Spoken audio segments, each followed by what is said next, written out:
Bismillahirrahmanirrahim. Assalamualaikum warahmatullahi wabarakatuh. Jumpa lagi di Danis Channel Mas Bro, yaitu channel yang membahas seputar pertanian. Nah, pada kesempatan kali ini saya akan berbagi bagaimana caranya untuk membuat media tanam atau tempat tanam semai untuk sayur-sayuran. Nah, pada kesempatan kali ini intinya di sini saya tidak menggurui Mas Bro, intinya di sini saling berbagi. Nah, alat-alat yang saya gunakan di sini saya menggunakan besi, korek dan lilin, dan bahan untuk membuat tempat persemaiannya adalah saya menggunakan bekas aqua. Jadi buat sahabat-sahabat, intinya di sini kita memanfaatkan barang-barang bekas supaya kita bisa menekan biaya operasional untuk pertanian. Nah, intinya salah satunya kita harus memanfaatkan atau menjadi petani yang cerdas. Nah, ini contohnya seperti ini. Setelah kita persiapkan bahannya, kemudian besinya kita panasin dan kita kasih lubang untuk sirkulasi udara, atau nanti apabila kita nyiramnya kelebihan itu bisa kita buang lewat lubang-lubang itu. Langkah selanjutnya kemudian kita persiapkan media tanamnya. Media tanam ini saya menggunakan dua varian. Pertama itu kokopit atau tanah humus. Kalau sahabat-sahabat nggak ada kokopit bisa menggunakan tanah humus, dan kita menambahkan dengan sekam. Nah, sekam yang saya pakai ini sekam biasa. Nah, untuk mengetahui tanah ini layak atau belum itu bisa kita kepal kayak tadi. Kemudian kalau dia tidak menggumpal, itu dikatakan media tanam ini sudah bagus. Setelah tempat semainya jadi, kemudian media tanam kita masukkan ke dalam tempatnya. Nah, di sini jangan penuh-penuh bolo. Nah, ini seperti ini kurang lebihnya. Setelah semuanya kita isi, langkah selanjutnya adalah sebelum kita melakukan pemindahan tanam, pemindahan benihnya, karena benih yang saya tanam nanti adalah udah tumbuh atau dia sudah saya semai di tempat yang lain, karena supaya dia lebih cepat atau tidak terlalu kontraksi. Nah, setelah semuanya terpenuh kita isi media tanam, langkah selanjutnya kita persiapkan air untuk membasahi media tanam yang ada di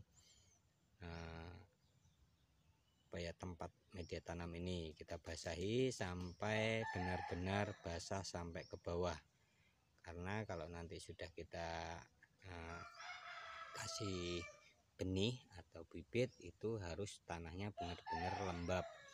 Nah, langkah selanjutnya setelah kita melakukan pembasahan, kemudian kita ambil benih yang akan kita tanam.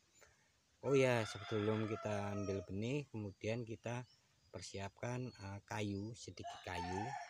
Nah, ini benihnya bro, kayu diameternya kurang lebih segede kelingking. Kemudian kita lubangin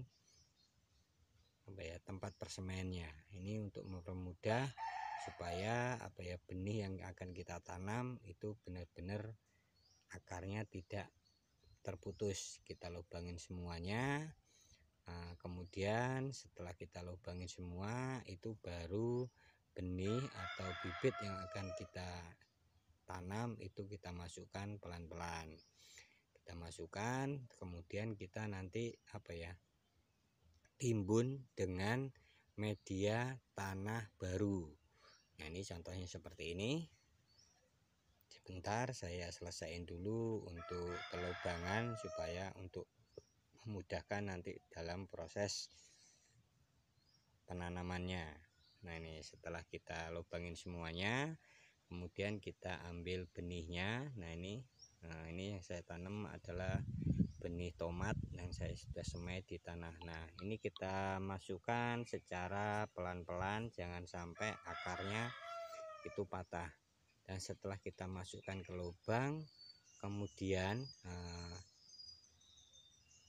nah ini kita padatkan dulu. Setelah kita masukkan ke lubang, kemudian media tanam kita tekan secara pelan-pelan, jangan sampai akar atau batang batang benih ini nanti patah. Intinya cukup kita tekan pelan saja, supaya nanti dia tidak rubuh gitu loh intinya. Nah, ini contohnya. Nah, waktu kita pengambilan benih dari persemaian awal itu usahakan tanahnya ngikut bolong. Nah, ini setelah semuanya sudah kita tanam, kemudian langkah terakhir kita lakukan pengoncoran atau penyiraman kembali supaya akar dan tanah yang ada di media tanam itu cepat beradaptasi dan akarnya bisa kuat supaya nanti tidak rubuh. Setelah semuanya kita siram, langkah yang terakhir kita persiapan bedengan. Nah, ini bedeng yang kita persiapkan kurang lebih seperti ini. Ini untuk contoh aja karena ini udah ada beberapa tanaman saya, dan ini saya benar-benar memanfaatkan apa yang ada di lingkungan untuk media persemaian. Saya menggunakan barang-barang bekas dari minuman ale-ale atau minuman bekas aqua. Yang penting intinya di sini saya memanfaatkan barang-barang untuk menekan biaya operasional produksi penanamannya. Nah, setelah itu kita tata dengan rapi, jangan sampai terguling atau terbalik. Nah, ini contohnya seperti ini bolo yang saya lakukan. Terima kasih, jumpa lagi di video selanjutnya. Salam sukses buat kita semua.